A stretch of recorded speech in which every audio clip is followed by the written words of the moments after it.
Salam semua orang-orang muda yang saya kasihi. Terima kasih kepada Pak Pendeta Angki Nait yang memberikan kesempatan kepada saya untuk melayani.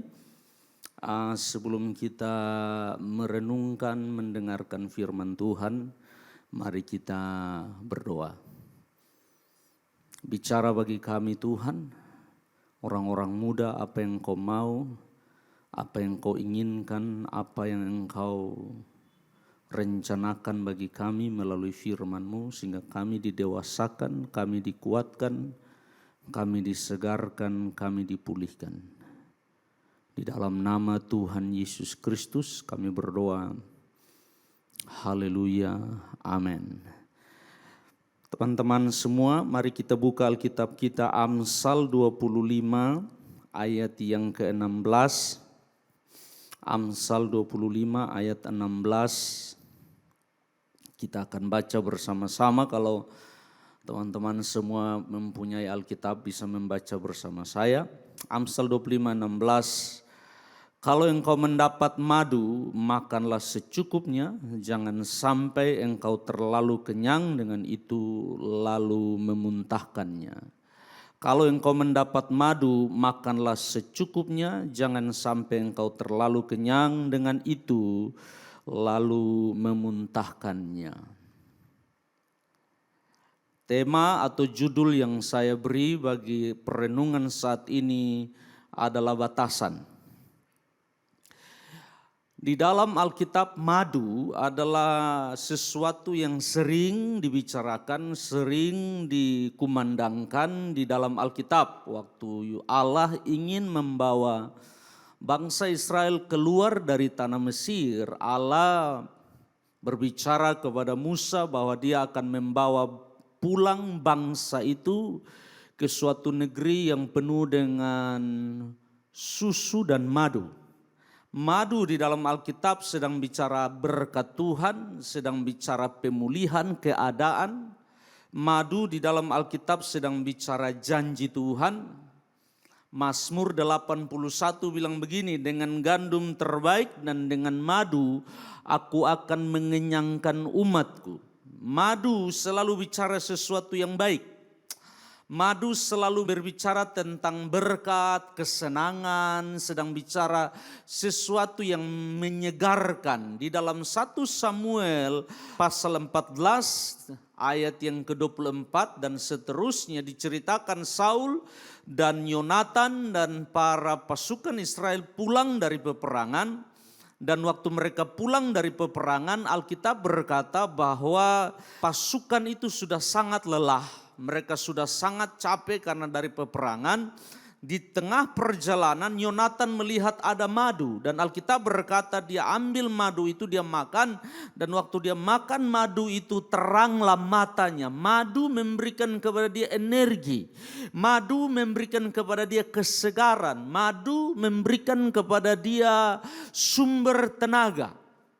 Madu selalu bicara sesuatu yang baik. Bahkan Amsal Salomo sebelum ayat yang kita baca ini berkata, anakku makanlah madu di Amsal 24 ayat 13. Sebab itu baik, manis untuk langit-langitmu. Madu. Jadi di dalam Alkitab madu juga selalu dibicarakan sebagai persembahan yang diberikan kepada tamu kehormatan yang datang. Kalau seseorang ingin memberikan pemberian kepada seseorang yang dia hormati, maka madu menjadi salah satu option, salah satu pilihan untuk mengirimkan pemberian yang baik itu kepada orang yang dia hormati, madu. Tetapi kalau saudara baca baik-baik ayat ini menarik sebab Amsal bilang begini, kalau engkau mendapat madu. Kata jikalau sedang bicara conditional statement. Tidak selalu, tapi kalau engkau dapat madu.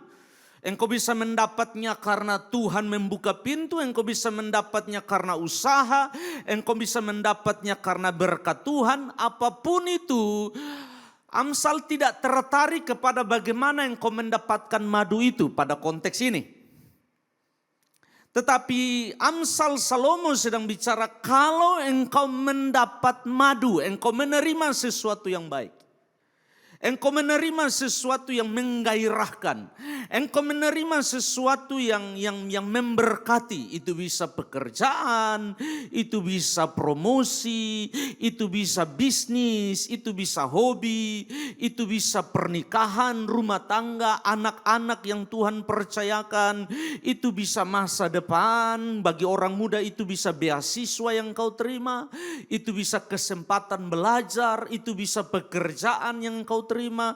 Madu, itu bisa hobi yang engkau sedang geluti, yang engkau sedang nikmati. Itu bisa sahabat-sahabat, orang-orang yang engkau suka hang out bersama mereka, engkau suka berkumpul bersama mereka. Amsal berkata, jikalau engkau mendapat madu, dia lalu memberi peringatan. Amsal berkata, kalau engkau mendapat madu, makanlah secukupnya. Prinsip yang pertama yang Amsal Salomo berikan adalah ada batasan untuk segala sesuatu yang baik. Apapun itu, sebaik-baiknya apapun itu, kalau dia sudah berlebihan, dia jadi tidak baik. Itu kata Amsal. Makanya Amsal Salomo berkata, kalau engkau mendapatkan madu, makanlah secukupnya. Kalau engkau mendapatkan pekerjaan, harus ada batasan bagi pekerjaanmu. Tidak seluruh hidupmu setiap hari 24 jam hanya pada pekerjaan. Ada batasannya. Engkau harus bersosialisasi, engkau harus jaga kesehatan, engkau harus beribadah, engkau harus melayani, engkau harus mengatur hidupmu. Tidak segala sesuatu untuk pekerjaan, untuk bisnis dan uang. Tidak. Itu bisa saja hobi yang engkau suka lakukan.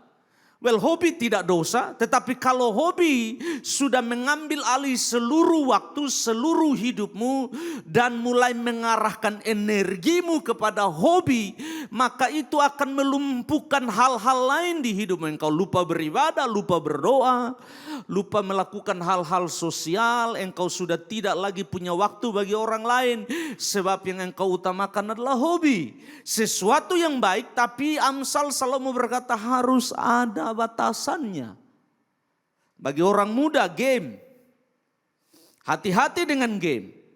Game tidaklah dosa. Dalam tanda kutip, sejauh permainan game itu adalah sesuatu yang sehat.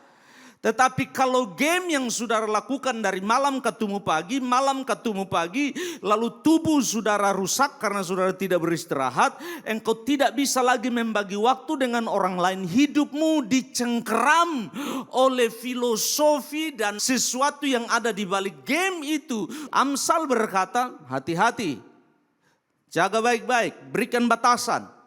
Madu baik, tapi ada batasnya. Makanlah secukupnya. Itu yang Amsal sedang bilang. Hari ini masalah yang dihadapi oleh orang muda adalah mereka bisa menjadikan game sebagai berhala.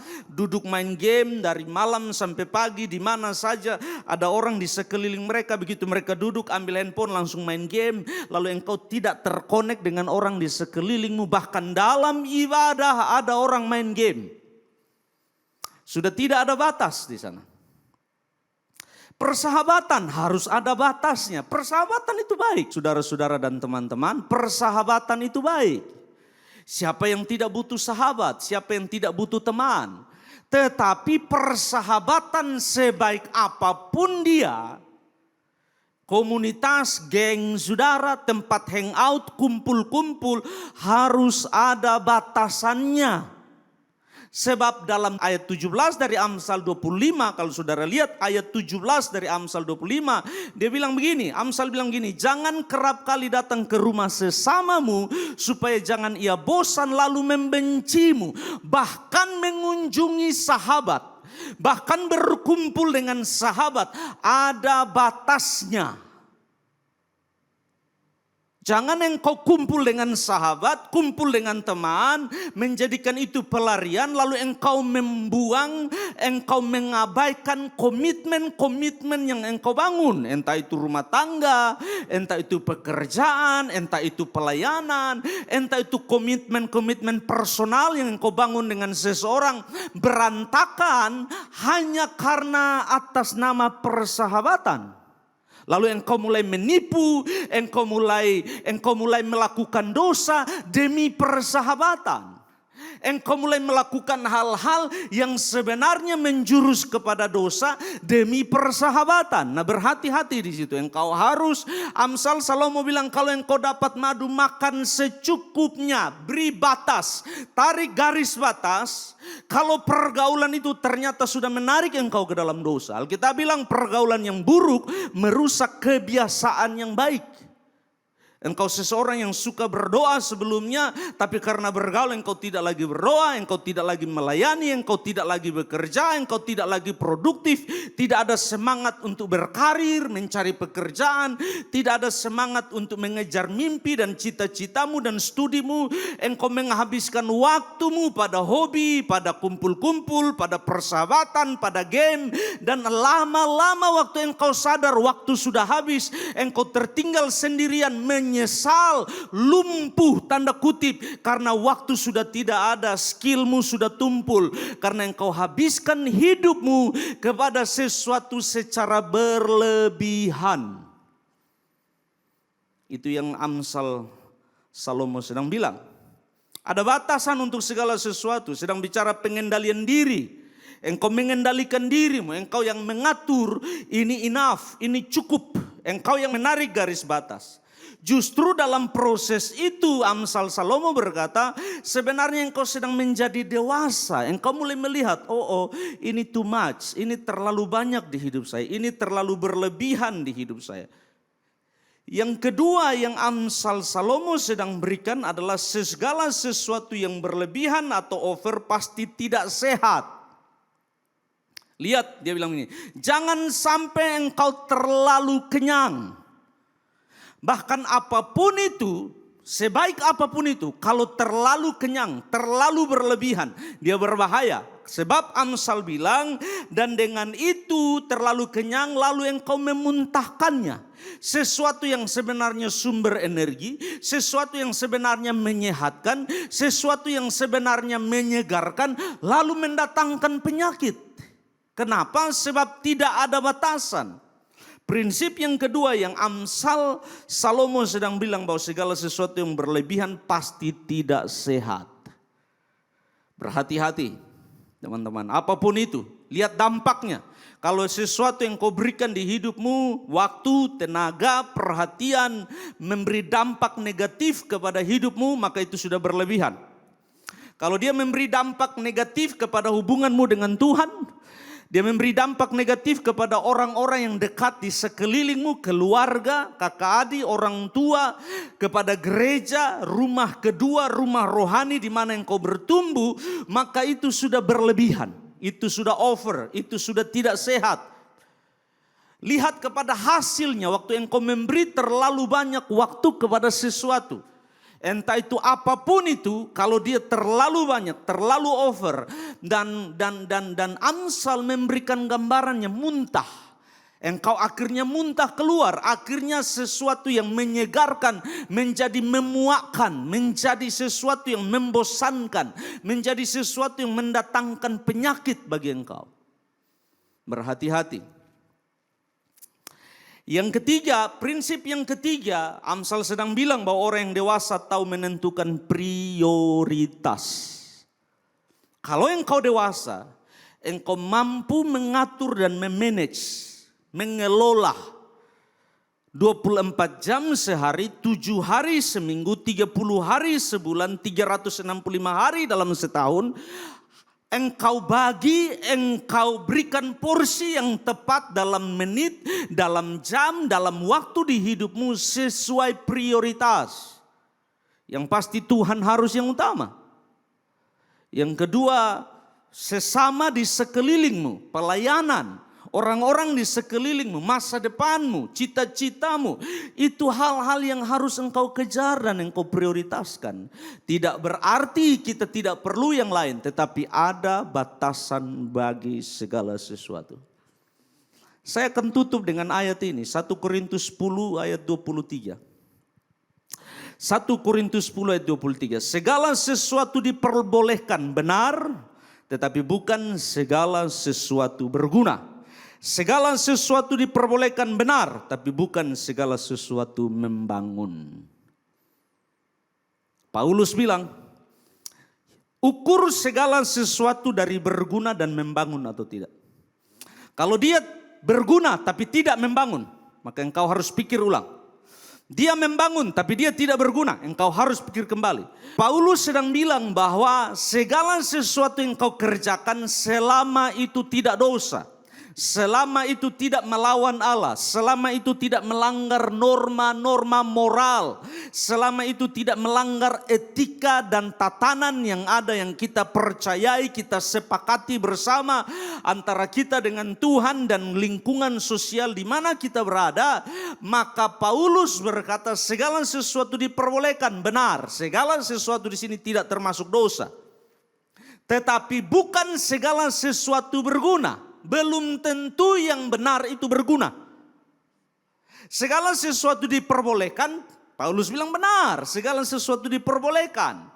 Benar, tapi bukan segala sesuatu membangun. Belum tentu apa yang engkau kejar, apa yang kau mati-matian bela, apa yang kau mati-matian beri hidupmu membangun engkau. Ataukah mungkin itu menjadi tempat pelarian sementara, menjadi tempat persembunyian sementara. Atau itu hanya sedang memberi makan kepada dagingmu. Berhati-hati. Saya berdoa firman Allah yang sederhana ini dalam waktu yang singkat yang diberikan kepada saya, memberkati teman-teman semua, orang-orang muda. Saya ulang baca Amsal 25 ayat 16 dan saya tutup. Kalau engkau mendapat madu, mendapat berkat, mendapat sesuatu yang menyegarkan, apapun itu, engkau bisa list dia, engkau bisa susun daftarnya. Amsal Salomo berkata, makanlah secukupnya, tentukan prioritas, tarik garis batas, secara dewasa berkata, it is enough. Ini sudah berlebihan, ini sudah over, ini mengganggu hidup saya, ini mengganggu hubungan saya dengan Tuhan. Ini mengganggu komitmen-komitmen yang saya bangun dengan sesama saya. Ini mengganggu komitmen yang saya bangun dengan seseorang dan dengan Tuhan. Berhati-hati. Jangan sampai engkau terlalu kenyang dengan itu lalu memuntahkannya. Sesuatu yang baik tidak bisa dikontrol akan mendatangkan malapetaka. Sesuatu yang baik tidak bisa dimanage, tidak bisa dikelola, bisa mendatangkan bencana. Sesuatu yang baik tidak bisa dihandle, tidak bisa ditarik garis batas, tidak bisa dikelola, dia akan mendatangkan kecelakaan. Itu yang Amsal sedang bilang. Saya berdoa orang-orang muda semua yang mendengarkan renungan singkat 15 menit ini diberkati, dipulihkan, didewasakan, dan mulai hari ini berkata, Tuhan tolong saya, beri saya mata rohani yang tajam untuk melihat dan keberanian menarik garis batas dan berkata tidak kepada sesuatu yang sudah berlebihan, dan saya membawa hidup saya menjadi balance, seimbang antara yang rohani, antara yang jasmani, antara yang sosial, antara masa depan, antara pekerjaan, hobi, rumah tangga, segala sesuatu menjadi seimbang dan saya menjadi pribadi yang utuh di hadapan-Mu. Sebelum saya mengakhiri firman ini, kalau ada di antara teman-teman yang berkata, saya mau didoakan Bapak Pendeta, saya mau menjadi pribadi yang peka, saya mau menjadi pribadi yang dewasa. Kalau ada di antara teman-teman yang berkata, oh ini sudah terlalu banyak, terlalu berlebihan, itu hobi mungkin, itu game, itu mungkin persahabatan yang sudah terlalu berlebihan, terlalu over, apapun itu. Mungkin engkau mulai justify, engkau mulai membenarkan diri. Engkau tahu di hatimu Roh Kudus bicara itu berlebihan. Dan kalau engkau tahu itu berlebihan, saya mau berdoa buat teman-teman semua, saya mau berdoa buat saudara supaya dengan kekuatan Roh Kudus engkau bisa berkata tidak, menarik garis batas dan menyusun prioritas hidup. Kalau itu saudara teman-teman, mari kita tutup mata, engkau angkat tangan dimanapun engkau berada, letakkan di atas hatimu bersama saya.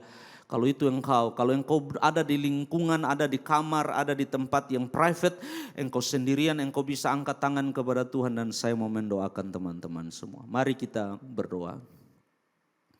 Bapa di sorga, hamba mengangkat tangan dan memberkati semua orang-orang muda yang mendengarkan renungan firman Allah saat ini. Hamba berdoa di dalam nama Yesus, Engkau berikan kepada mereka ketajaman, pemahaman, pengertian, kemampuan membedakan dan mengerti dan melihat segala sesuatu di hidup mereka yang sudah berlebihan, sudah over, sudah melampaui batas, dan itu mulai mengganggu hidup mereka, itu mulai melumpuhkan mereka, itu membuat mereka tidak produktif, itu membuat mereka melanggar komitmen yang mereka bangun, itu menarik mereka berdosa dalam kebohongan, dalam tipu daya, dalam kedagingan, itu membuat mereka menjadi pribadi yang tidak utuh, tidak jujur, tidak dewasa di hidup mereka. Hamba berdoa di dalam nama Yesus, jamah setiap hati dan jadikan hati-hati ini menjadi hati-hati yang indah. Pribadi yang berkata, Tuhan ampuni saya, it's too much, ini terlalu berlebihan di hidup saya. Saya mau kembali kepadamu, saya mau menjadikan Engkau prioritas utama dan yang lain menyusul di hidup saya. Ampuni saya kalau saya membelakangi Engkau, ampuni saya kalau saya meninggalkan Engkau, ampuni saya Tuhan kalau saya sudah terlalu berlebihan dalam satu hal di hidup saya. Pemulihan berkat turun atas saya. Berkati Pak Pendeta Angki Nait, berkati semua teman-teman pelayanan, berkati mereka semua dalam tim pelayanan yang Tuhan percayakan ini. Terpujilah namamu Tuhan Yesus Kristus. Di dalam nama Tuhan Yesus Kristus kami berdoa, mengucap syukur. Di dalam nama Yesus, yang percaya berkata, amin. Terima kasih buat kesempatan yang diberikan. Tuhan Yesus memberkati kita semua. Shalom.